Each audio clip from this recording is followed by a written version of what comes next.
this is too far afield in some ways, but we're talking to each other. So do you think that it's possible to actually kind of create a human, a polity where no one thinks that, where there is no social injustice? Is that possible? Where there is no social injustice. So again, you're kind of slipping. I don't know what that means. Is it possible to create a polity in which no one is systematically disadvantaged? Yes, I think so. At least it's worth striving for, but I think that's because it's rooted in the empirical, right? Like if at the moment of your birth, there's no category that you're born into where I can predict, right, probabilistically, right, what your life chances are going to be, that is a just society. Is everyone necessarily happy? Does everyone feel fulfilled? Do petty resentments go away? No, absolutely not. And that's not a steady state, right? In order to sort of keep that society, you have to keep changing. You have to keep asking. You have to keep observing. Yeah, but the thing is, I mean, I agree that it's a goal. And that it can be a goal, and not only do I agree that it can be a goal, it's a goal that I'm committed to.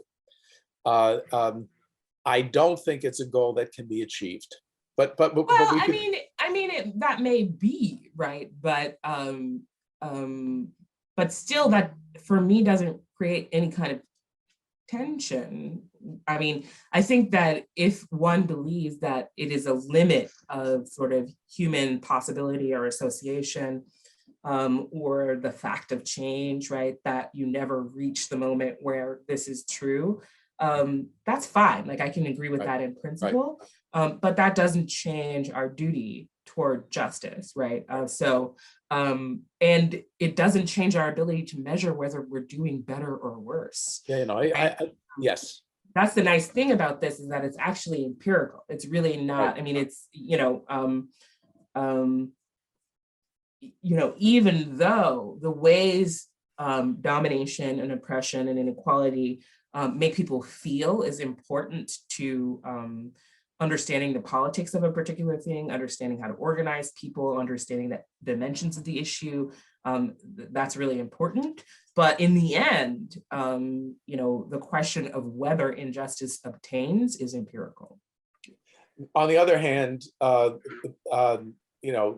there are inequalities, and one of the big questions is, when does an inequality come to be understood as an injustice? It's patterned.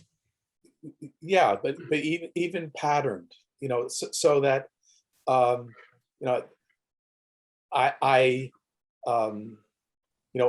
children, yours and mine, are systematically advantaged in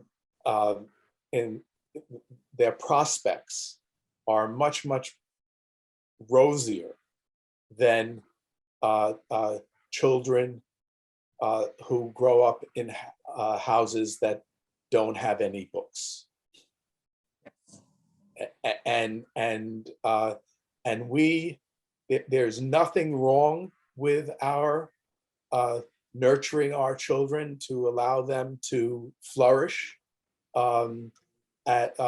fully. A good society has to recognize that that's a good thing. But as we do that, go ahead. No. But a good society also understands that, or asks the question, I should say, why is it that some children grow up in households with no books, right? It doesn't just accept that people who have books just like books better, right? And because that's almost never that's almost never the case, right? Like there's always a story as to why this thing that causes people to flourish isn't present, right? In some places. Yeah, sure. It is present in others. So it's just a totally, like, you don't start with the acceptance of inequality, right? Like that's the thing, is that like there are inequalities and some people just like certain things. Like that's almost never the case when it comes to patterned inequality. Now, certainly people have different preferences in individual cases, and like, you know, some people like to jump out of planes, and some people, you know, prefer to garden. You know what I mean? Like, Yeah. like obviously that's the case. But when you start to see patterns of activities that people engage in, things that people have access to, preferences that people have, and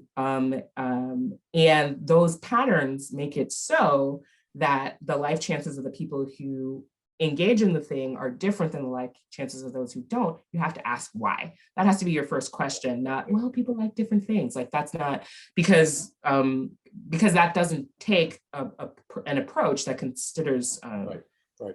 structural inequality, right? And it's, you know, and who knows, right? Like, if, you know, in 200 years, there may be a basis for saying that, like, you know, that pattern inequality is just a thing that is human, and we can identify the just ones from the unjust ones based on these sorts of considerations. That may be the case, but the world as it is, right? The world that we live in presents is so patterned by structural inequality that is perfectly observable and explainable, that there's no need to get ahead of ourselves in that way.